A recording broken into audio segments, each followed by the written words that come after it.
This is the Soviet Union of 1930, a place of power and poverty, of science and fear.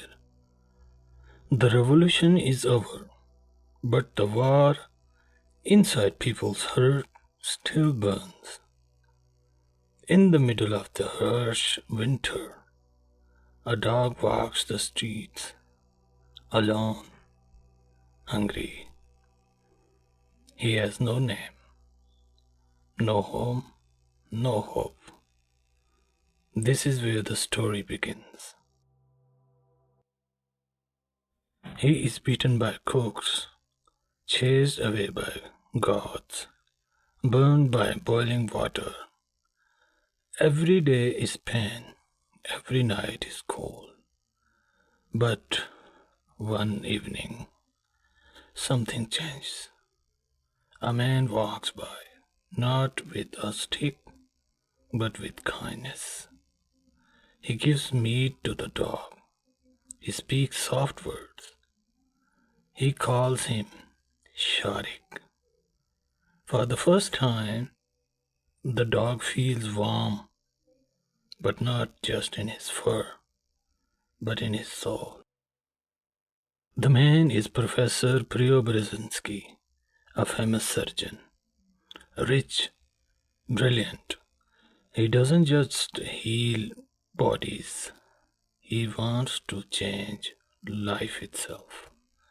He brings Sharik into the home, feeds him, cleans his wounds, gives him a place to sleep.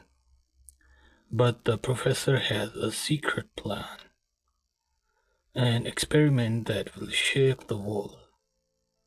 He will not just help the dog, he will transform him. In silence, the professor prepares. He takes the brain and pituitary glands of a dead criminal, and he puts it inside Sharik. The dog cries, his body shakes, his mind burns. Days pass, weeks crawl by, and then something impossible happens.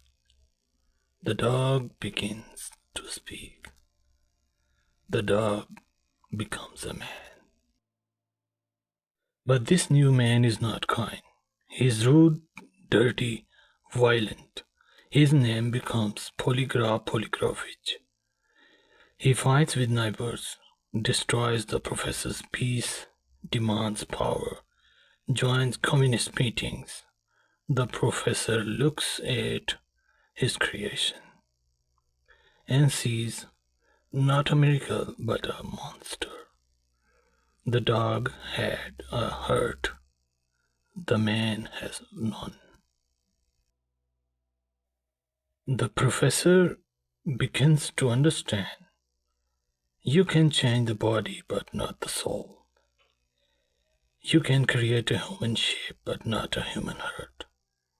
Science without wisdom is a dangerous game. So quietly, he prepares one last operation. He turns the man back into a dog.